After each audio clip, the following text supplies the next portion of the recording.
Now, buying a car is a very important decision. You need to make sure you're getting value for your money. And this brings us to the Suzuki Baleno. I'm going to tell you how much this car costs. Which version to get. There's only two, the GL and the GLX. Because it's so closely priced with the Polo Vivo, I can't help but compare the two. Hopefully you've watched my Polo Vivo review. If you haven't, don't worry, it'll still make sense. Just check it out after the video. So the Baleno, it comes with a lot of features as standard.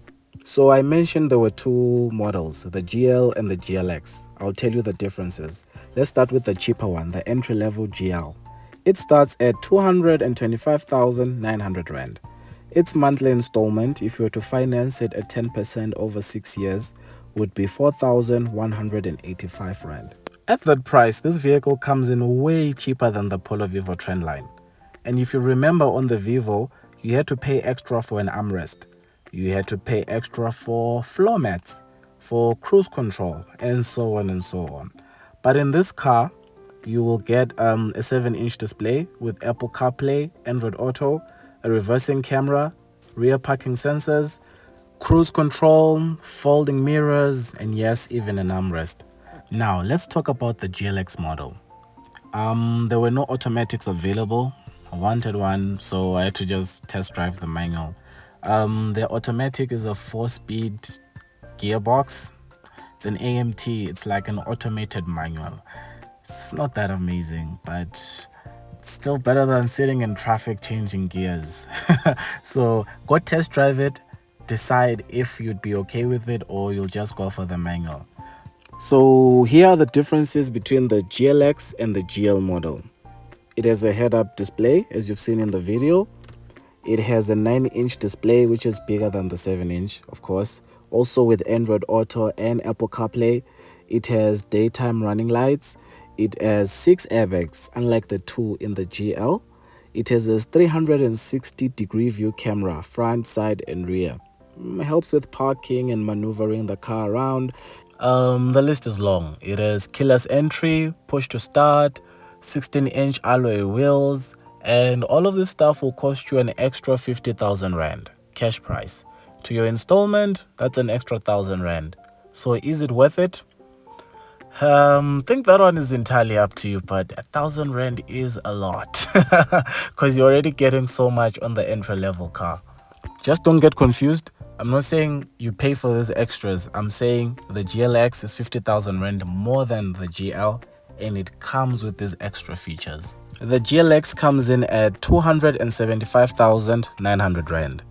If you get it on monthly installment, 10%, 6 years, it's going to cost you 5,111 Rand. As for insurance, one of the benefits of driving a Suzuki is that it's not a high-risk car. A couple of people I know pay around 1,100 Rand. Now with insurance, please don't be lazy to call and compare. I have this one friend of mine, he's so stubborn. He's still paying 1.9. I'm like, bruh, just call any other company. Hear what they say. And if they give you something that's higher, tell them the other one is giving you something lower. Jump around until you get something you're comfortable with. Otherwise, my personal insurance when I started, it used to be 1,900. Now I'm paying 990. So for a Ford Fiesta. So don't be lazy. You don't even have to use your airtime. Ask them to call you. Fuel consumption. I am very happy to tell you that this car is very, very economical. You could literally average 5.2, 5.3 liters per 100 on this car. The tank is not even that big. It's around 37 liters. Let's just say 40. You could fill it up for between 800 and 900 Rand. Now, depending on how you drive, you could just multiply and say maybe 2 or 3 full tanks. So you just say 900 times 2 or times 3. But it's very economical. So on your screen, I am about to give you the total cost of ownership. I've added the insurance, the monthly installment, and the fuel. And as you look at it, don't forget to like and to subscribe and to support local YouTube. It's the right thing to do. Now, I didn't mention how well the car drives. The car drives very well. The manual transmission is very smooth. It's very good. Now, when I started, I said I would compare it to a Polo Vivo. First of all, a Polo Vivo does not come with a service plan.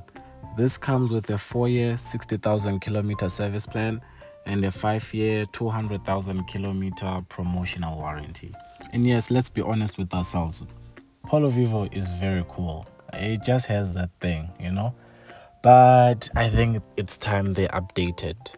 In terms of features, it's falling behind. I mean, what the Suzuki is offering at 220 something thousand rand compared to a trend line which doesn't even have a screen, you start to see the cracks, you know. But people always be loyal to VW, and that's a good thing. I'm a VW fan myself, but just give other brands a chance, check them out, take them for a test drive, and see if you like them. The boot space was good. The rear leg room is very, very, very generous. People will be comfortable in that car. It's actually bigger than it looks. But yeah, thanks for watching. To those sticking around for the end credit scenes, stick around. To everybody else, thank you so much for watching. Take care. Now, to those of you who used to run home at 5 o'clock, tune in to SABC2. Watch Dragon Ball Z. You know, at the end, there would be next time on Dragon Ball Z. Yeah. So next time on Mr. How Much, we're looking at the Audi A1 versus the Audi A3. It's already done. It's already recorded. I'll be releasing it in a few days. So stay tuned for that one.